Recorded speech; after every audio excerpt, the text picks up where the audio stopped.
Bonjour à tous. Bonjour. Bonjour à tous. Nous sommes ravis de vous accueillir pour ce webinaire en partenariat avec Adventim sur l'offre immobilière bordelaise.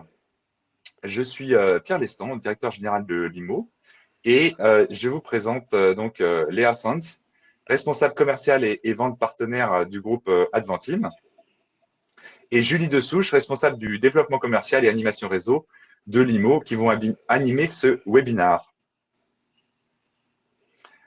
En quelques mots, et pour ceux qui ne nous connaissent pas, l'IMO.fr est le plus vaste référentiel de l'offre immobilière neuve. La plateforme a été créée en 2012 et vous permet aujourd'hui de réserver un bien et de suivre vos dossiers au travers d'une interface très complète et intuitive. Voilà, nous sommes donc ravis de vous accueillir aujourd'hui afin de faire un focus sur le marché bordelais. Bonjour à tous. Bien, écoutez, je me présente. Je suis Léa Sens. J'ai intégré le groupe Adventim Centralia depuis 2014. Alors, Adventim, ce qu'il faut savoir, c'est que c'est un groupe intégré dont la filiale mère Adventim Aquitaine, avec une activité principale de syndic, gestion locative et location, a plus de 20 ans d'existence. Donc en 2013, on a vu la création d'Adventim Centralia, dont l'activité donc est centrée sur la commercialisation de programmes neufs et l'accompagnement promoteur dans leurs projets. Alors cette structure est issue de l'expertise immobilière de Bordeaux, agglomération des dirigeants, et de l'opportunité liée à l'intérêt émergent des investisseurs pour Bordeaux. Alors, pendant le déroulé, vous pourrez poser des questions sur la partie droite de votre écran qui s'affiche, et nous ferons mieux avec Julie en fin de présentation pour y répondre. Alors, une première partie va être de l'essor économique et démographique au développement de Bordeaux Métropole. Alors, vous pouvez voir sur cette slide la façon dont est répartie Bordeaux Métropole. Ce sont 28 communes rattachées. Anciennement, le nom était Bordeaux Cube, Cube pour Communauté urbaine de Bordeaux. Je vais vous énoncer quelques chiffres. Alors, ce sont des chiffres INSEE. En 2016, nous enregistrions 256 000 habitants sur Bordeaux même. Et Bordeaux Métropole comptait 720 000 habitants. Alors, 70% de ces habitants sont situés dans la tranche des actifs. En 2019, donc, on estime que les chiffres relate donc 750 000 habitants pour Bordeaux Métropole, ce qui représente quand même pour nous 30 000 habitants de plus en seulement 4 ans. Sur 69 000 entreprises d'ailleurs que compte Bordeaux Métropole, 70% sont identifiées entreprises de services et 55% de ces entreprises, toujours pareil, situées sur Bordeaux Métropole, sont des PME. Vous allez pouvoir ensuite vous situer sur une cartographie économique avec voilà, les caractéristiques principales de Bordeaux Métropole. Alors, depuis plusieurs décennies, Bordeaux est reconnu, bien sûr, pour son activité, qui est comprise essentiellement sur 3 domaines. Alors, le premier, connu de tous, vitivinicole. Ce secteur-là s'étend sur toute la région et certains secteurs de la Nouvelle-Aquitaine. Cela représente quand même pour nous, en Gironde, un chiffre d'affaires de 2 milliards aux exportations. Nous avons également le secteur aérospatial qui s'est bien développé, donc qui va se situer sur la zone ouest de Bordeaux, avec un chiffre d'affaires de 1,6 milliard d'euros sur l'année. Le troisième secteur qui est très connu, bien sûr, c'est tout ce qui a trait au tourisme et à l'hôtellerie, notamment le centre historique de Bordeaux et les châteaux alentours. Donc, la plupart sont équipés de spas maintenant. Donc, on va les retrouver sur des secteurs comme Pessac-Léognan, Saint-Émilion, le Médoc. Et puis, depuis quelques années, on a un nouveau potentiel qui s'est inscrit en fort développement sur notre région. Ce sont les secteurs d'activité numérique, alors appelés communément French Tech sur Bordeaux. Et le domaine des banques et assurances, donc notamment, on a pu voir arriver une installation des sièges sociaux sur un secteur qui s'appelle Euratlantique et dont je vous parlerai un petit peu plus précisément tout à l'heure.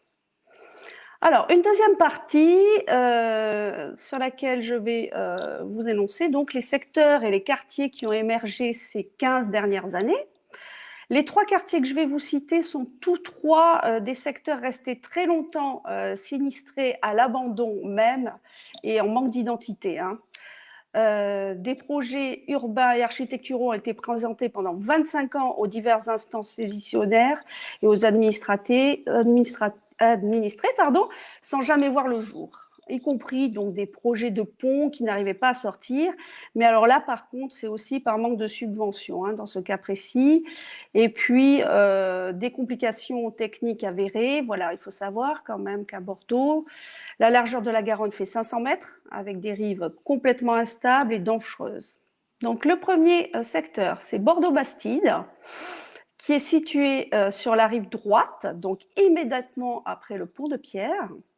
C'est le premier secteur de Bordeaux Métropole qui a été entièrement restructuré et rénové.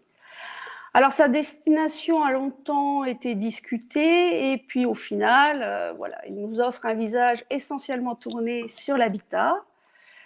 Ses intérêts aujourd'hui, donc, c'est le calme, entre autres, de nombreux espaces verts, des parcs, des jardins qui l'agrémentent. Et puis, il a une connotation maintenant quartier branché, bobo. Cette connotation d'ailleurs est due notamment au complexe Darwin, qui est très axé sur l'événementiel. Et donc tout ça font que c'est devenu un secteur très prisé depuis quelques années. Et d'ailleurs, pour preuve, plusieurs d'entre vous ont pu s'en rendre compte, les prix continuent d'augmenter chaque année, alors que ce soit sur le neuf ou sur l'ancien. Le deuxième secteur qui a émergé, c'est celui des bassins à flot. Alors là, c'est un secteur qui est situé entre les Chartrons et Bacalan. C'est un ancien secteur industriel. L'émergence de ce quartier a vu le jour en 2013, mais sachez qu'en 2020, ce n'est toujours pas achevé. Il y a encore des zones qui doivent être terminées au niveau des travaux. Alors, on va retrouver beaucoup d'activités commerciales et ludiques, alors notamment tout ce qui va être bien sûr boîte de nuit, bar, restaurant. Un port de plaisance est en cours d'aménagement.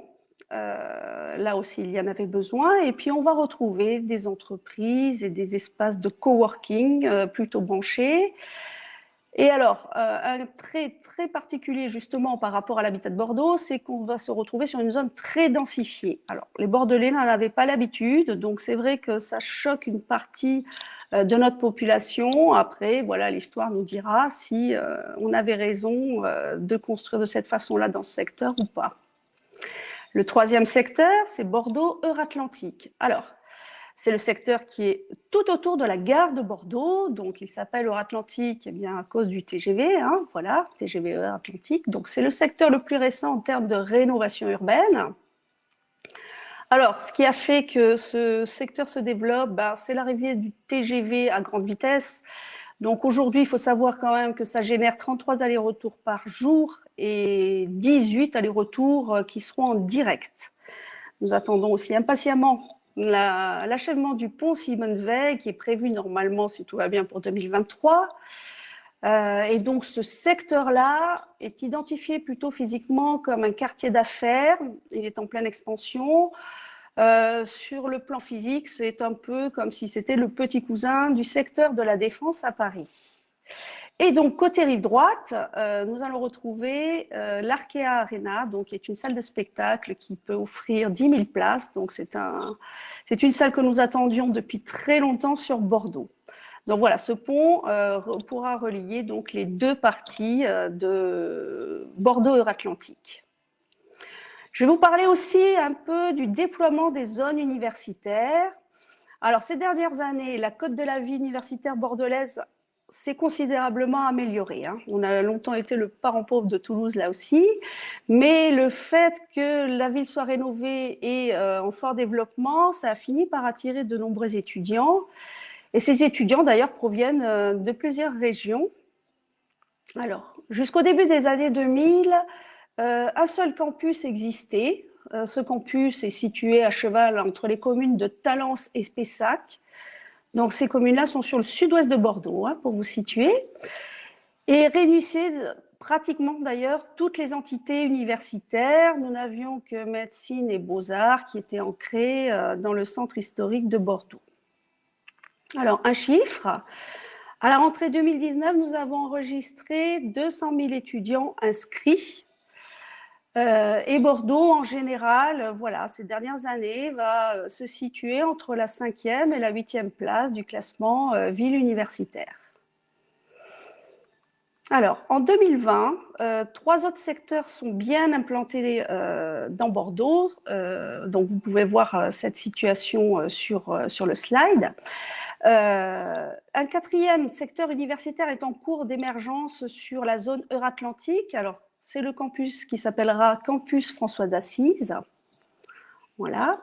Et également donc du côté de Bordeaux Aéroparc. Alors Bordeaux Aéroparc, c'est une zone aéronautique qui est située à l'ouest de Bordeaux, aux alentours des communes de Saint-Médard-en-Jalles, Martignas et les alentours.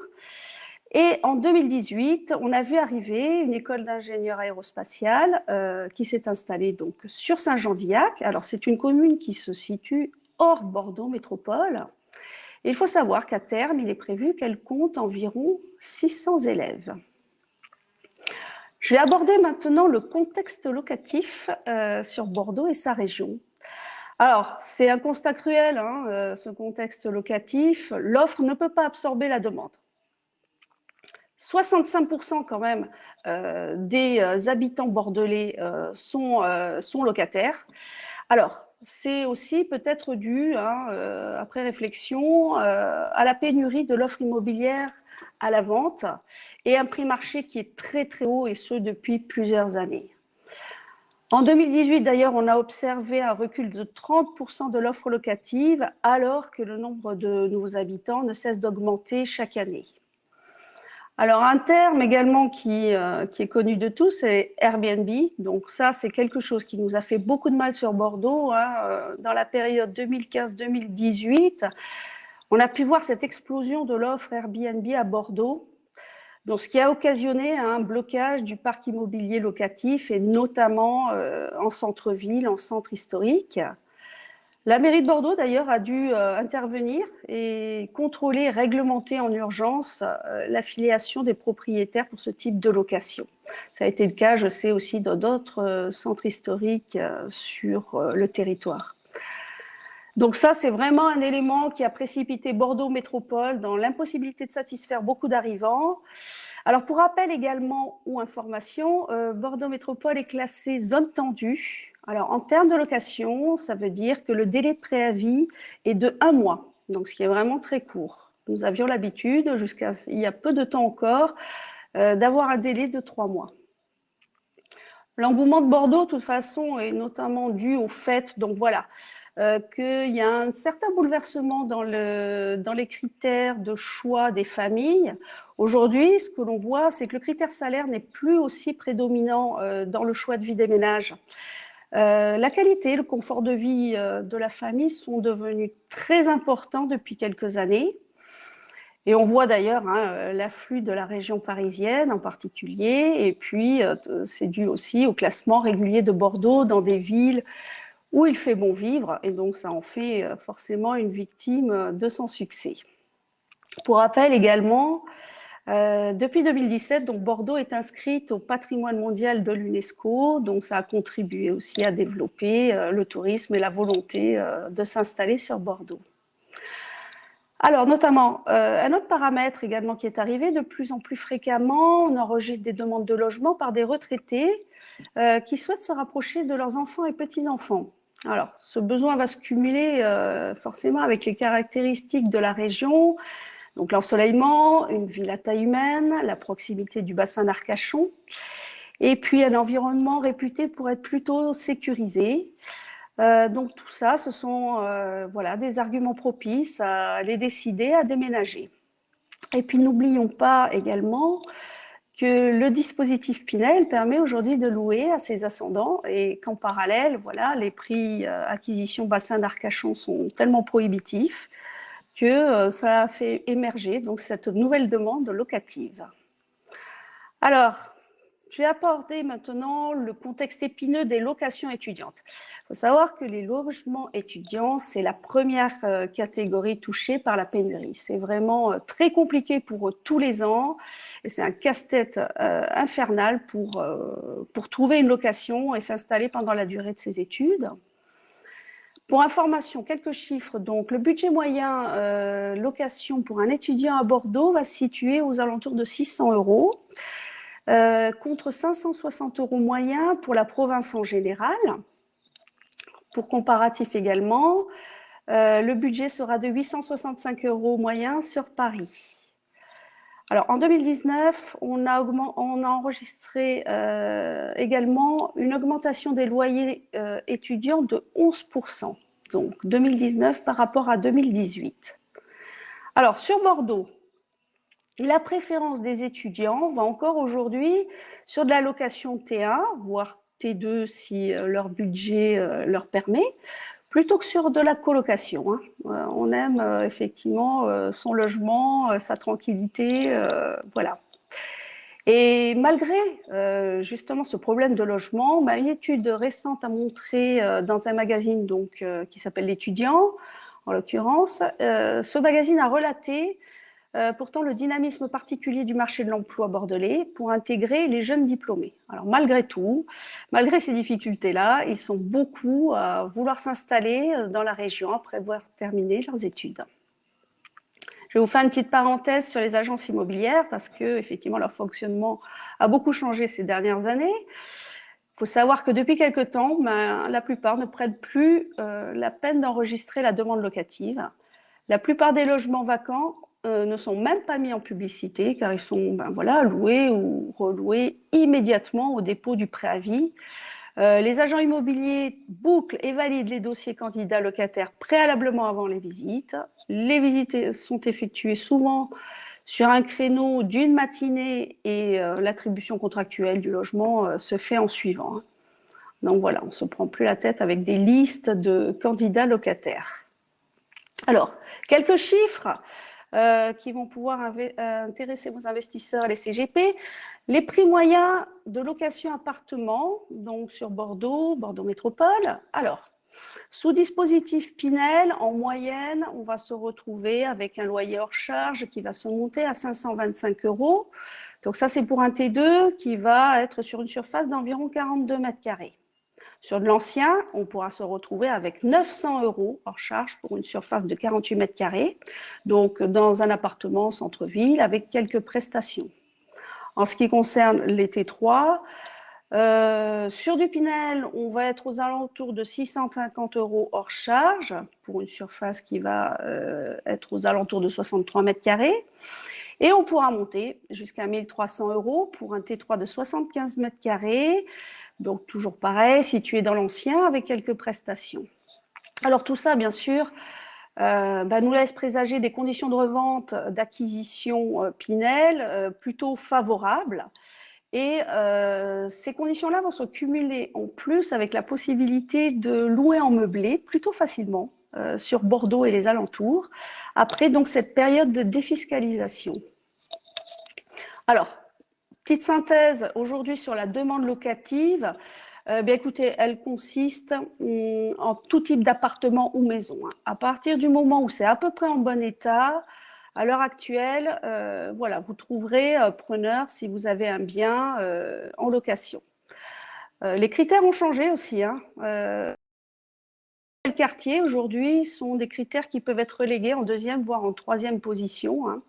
Malheureusement aujourd'hui, le premier critère, ça va être y a-t-il une offre et quelle est la date de disponibilité de cette offre. Alors petite parenthèse et petit conseil aux investisseurs. Alors attention au choix presque systématique pour les appartements plein sud.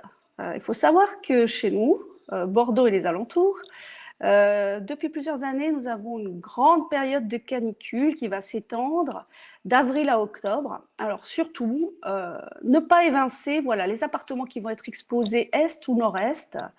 Les CGP, vous pouvez vraiment insister et faire passer le message à vos prospects et les rassurer donc sur l'orientation dans le choix de leur lot à l'acquisition pour investissement. Deuxième point, les annonces en direct.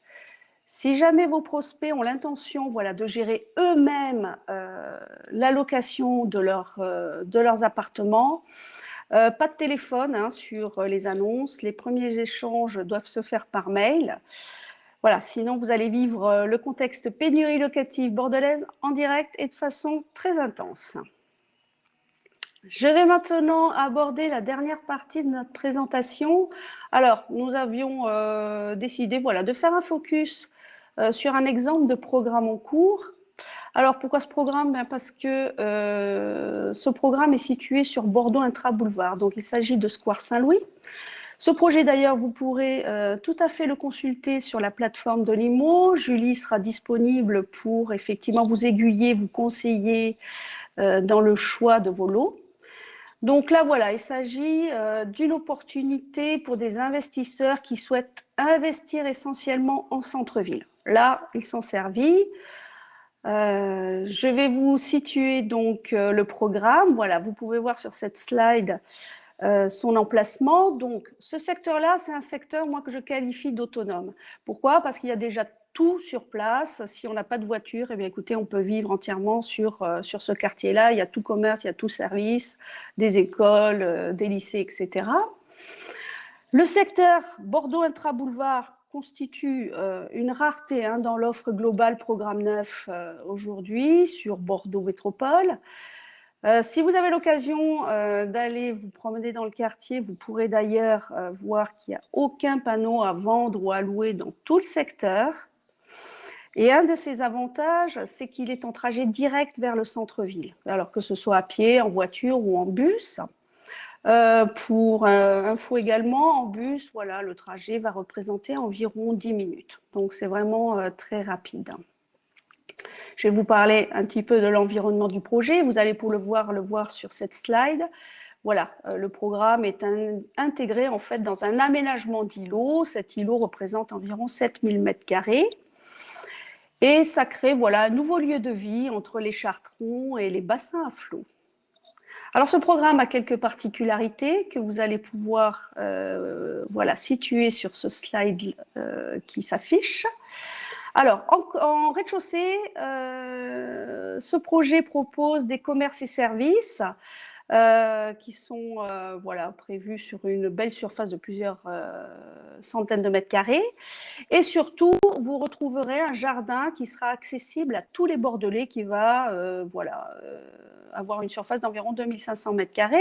Donc ça constitue un véritable poumon vert pour le secteur. Et au final, c'était le seul élément qui manquait. Donc le gros plus qui va être amené par cette résidence en plus va être un bénéfice pour tous les habitants qui étaient déjà sur place. La typologie des appartements. Alors, outre les surfaces calibrées pure des fiscs, vous allez quand même pouvoir avoir accès à de belles surfaces d'appartements. En termes de chiffres, ce projet peut vous afficher donc une rentabilité brute jusque 3,75% pour les T2 et jusque 3,41% pour les T3.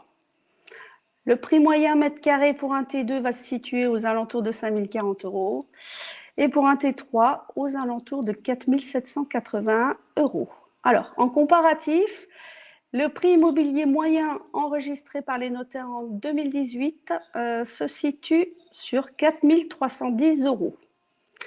Voilà, écoutez, j'en ai terminé avec cette petite présentation donc, sur Bordeaux Métropole et le focus sur les caractéristiques principales. Donc, je vais revenir vers Julie et puis voir avec elle donc, si nous avons quelques questions. En tout cas, je vous remercie de votre attention. J'ai été ravie de partager donc, les caractéristiques de l'immobilier neuf sur Bordeaux et sur l'ancien donc, avec vous. Et donc, nous allons voir pour ces questions. Merci. Alors, Julie. Merci Léa pour ton intervention. Nous espérons qu'elle vous a tous plu. Alors, effectivement, nous avons quelques questions. Je vais commencer par celle de Michel.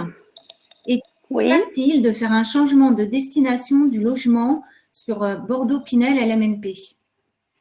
Est-ce qu'on peut le basculer en est-ce qu'il est facile, effectivement, de… Oui, c'est ce que je disais tout à l'heure, effectivement, dans mon déroulé. Aujourd'hui, c'est une possibilité sur Bordeaux. depuis plusieurs années. Effectivement, si on est situé Bordeaux alentour, de suite après votre période de défiscalisation, vous pouvez le meubler, vous trouverez preneur. D'accord. Sans aucun problème. Oui, sans problème. Ok. Alors, j'ai la même question à peu près de Martine. Ils se sont peut-être passé le mot. Est-ce que la location meublée est publicitée sur la communauté bordelaise? Je ne sais pas si tu as quelques chiffres. Et est-ce que ça peut être une solution judicieuse, effectivement, de basculer? Mais ça, tu viens un petit peu dire. Alors, oui. Alors, le côté judicieux, effectivement, c'est si on veut garder son bien et si on veut y appliquer une certaine rentabilité. Si on n'a pas l'intention de le revendre de suite après sa période de défiscalisation, bien sûr. Bien sûr, on peut aussi le louer de façon classique, hein, avec des loyers marchés. Mais oui, ça permet effectivement de garder son bien et puis voilà, de le revendre bien plus tard éventuellement avec un prix encore plus intéressant. Oui. Alors, il y a peut-être des secteurs où c'est plus préférable que d'autres. Oui, bien sûr, tout ce qui est proche du centre-ville de Bordeaux et encore.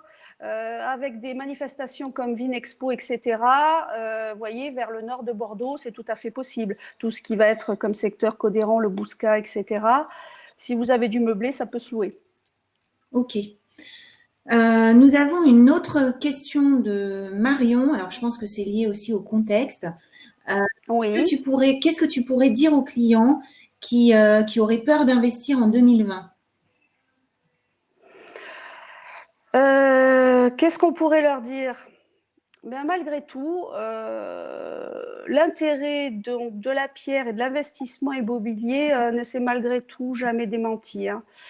Ça reste quand même la façon la plus sûre de placer son argent. Alors, après, est-ce que effectivement les acquisitions qu'on est en train de faire, il faudra les garder un petit peu plus longtemps qu'avant, avant de les revendre, je ne sais pas. Mais honnêtement, s'il y a un secteur qui a été ébranlé en plus ces derniers temps, c'est plutôt les places financières. Donc, non, je suis plutôt assez rassurée toujours sur l'investissement dans la pierre. D'accord. Alors, nous avons pas mal de questions. Ah, j'ai une autre question qui vient d'arriver. Alors, on continue sur la question de Michel. Donc, Michel avait posé la question sur le changement de destination du logement quand on avait investi en Pinel. Donc, c'était sa première question. Ouais. Embrayer sur une deuxième question. Je retranscris mot à mot. Je ne doute pas du côté judicieux, mais pour les communes de plus de 200 000 habitants, il faut obligatoirement faire une demande à la mairie de changement de destination et certaines communes avec Airbnb refusent ou sont réticentes. Qu'en est-il de Bordeaux? Oui, c'est vrai qu'il y a, tu sais, la différence oui, tout à fait. entre le changement d'usage et la destination. Et effectivement, il y a toute la procédure qui est liée par ce changement si effectivement on veut l'inscrire en mairie. Oui, tout à fait, mais c'est ce que je disais en début d'allocution sur tout ce qui était marché locatif bordelais. Oui, Airbnb nous a fait énormément de mal et c'est pour ça que je disais que la mairie de Bordeaux a dû statuer sur ce principe-là. Alors, on n'a pas de mal pour trouver du locataire sur du meublé, mais effectivement, après, les conditions d'accès pour le propriétaire sont un peu plus drastiques, oui. C'est un peu compliqué. D'accord. Mais on passe quand même, on est bien d'accord, par le changement d'usage. Ah, le changement d'usage, bien entendu, on le déclare en meublé, hein, bien sûr. Avec toute la procédure qui s'ensuit. Avec toute la procédure qui s'ensuit, absolument. Ok.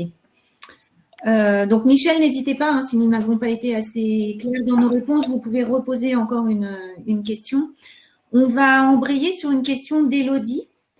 Donc, compte tenu de l'augmentation des loyers de 10%, un encadrement des prix est-il prévisible à Bordeaux comme on connaît à Paris?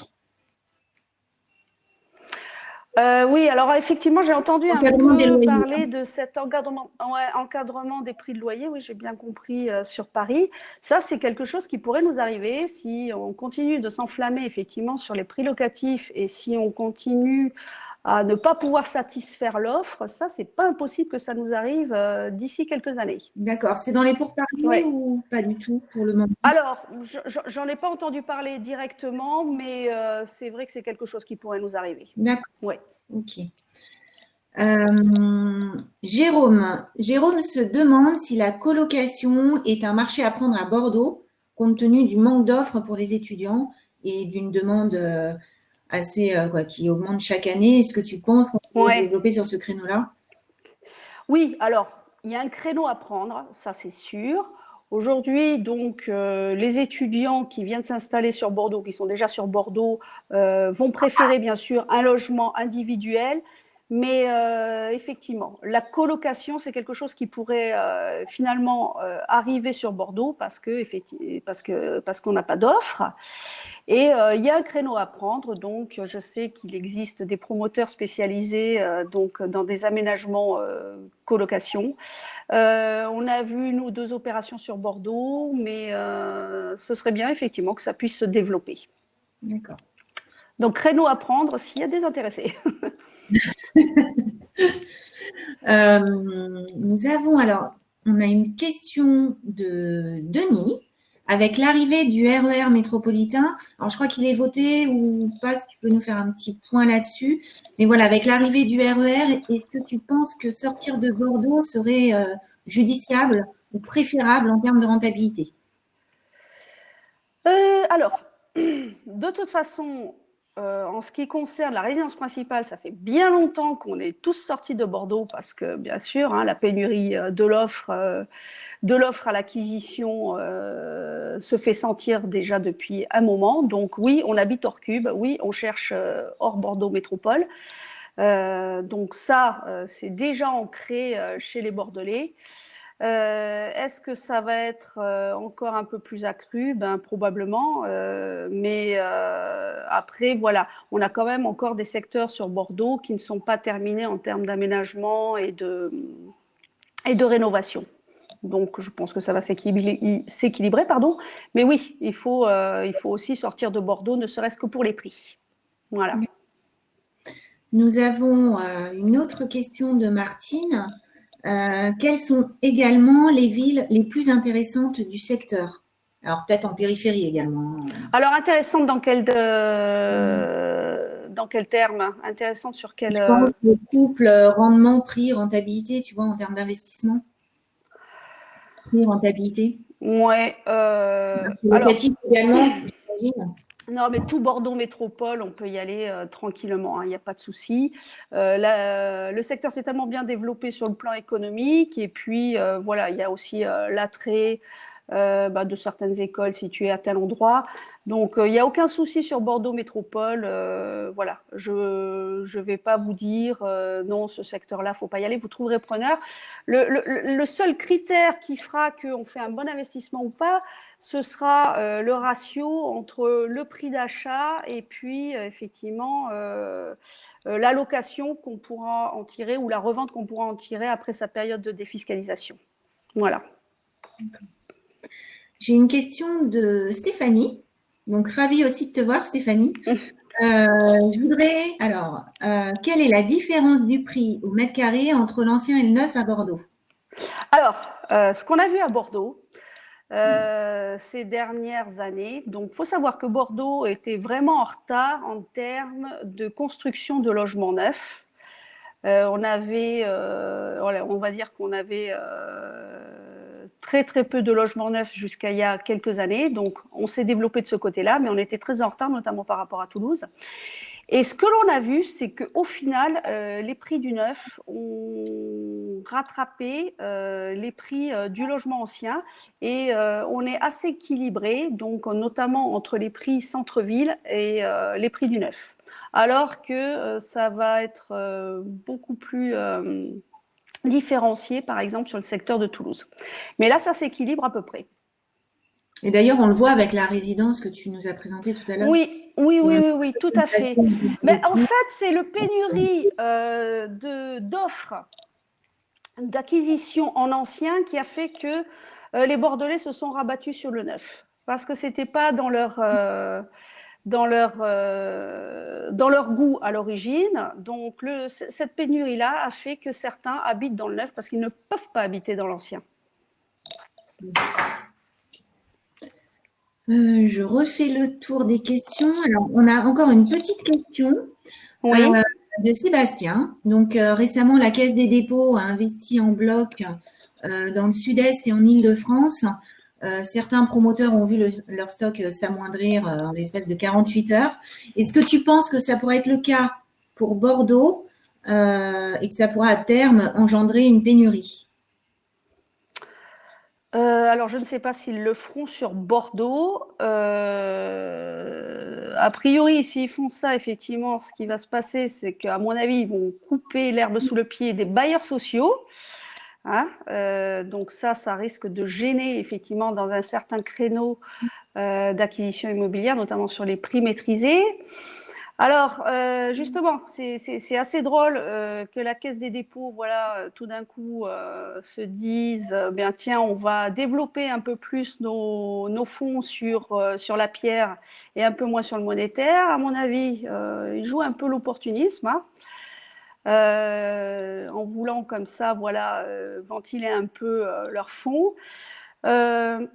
Je ne sais pas si ça arrivera sur Bordeaux, mais moi, je me dis qu'au final, c'est quelque chose peut-être de rassurant, hein. Je ne vois pas la Caisse des dépôts et consignations faire de mauvaises affaires ou se dire, tiens, on va se projeter comme l'abbé Pierre de l'immobilier. Oui, ça permet de relancer, de participer au plan de relance de l'économie. Oui. Mais voilà, je ne pense pas que ça touche directement les investisseurs qui souhaitent investir avec le dispositif Pinel, hein. D'accord. Ok. Nous en avons fini pour les questions. Je vérifie si toutes les questions ont été abordées. N'hésitez pas, hein, il reste encore 5 petites minutes. En tous les cas, je ne sais pas si tu veux ajouter quelque chose, Léa, avant que je conclue.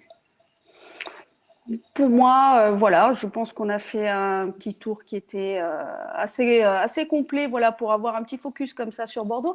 Après, il n'empêche que si des CGP ou leurs prospects souhaitent en savoir un petit peu plus sur la région, sur son aspect économique ou les secteurs, voilà, qui sont en train de se développer, qui n'hésitent surtout pas à revenir vers toi, tu me transmettras et puis donc nous pourrons ensemble leur apporter une réponse.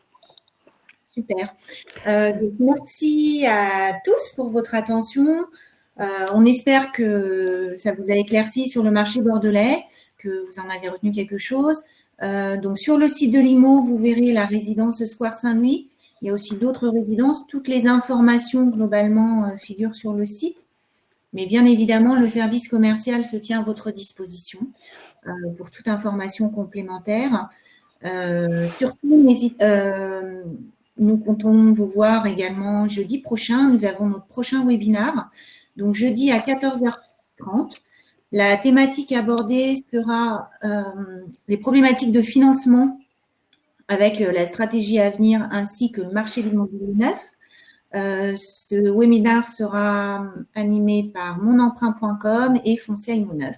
Donc, n'hésitez pas à vous inscrire. Normalement, vous avez dû recevoir le lien par mail, ou sinon n'hésitez pas à revenir vers moi et je vous le transmettrai volontiers. Voilà. Merci à tous. Merci à tous et puis passez une bonne journée et puis peut-être à bientôt alors. À bientôt. À bientôt. Et si vous souhaitez recevoir les slides, n'hésitez pas à contacter Julie, elle vous les transmettra. Par ailleurs, vous recevrez rapidement un replay de toute cette vidéo. Bonne journée à tous. Au revoir. Bonne journée. Au revoir.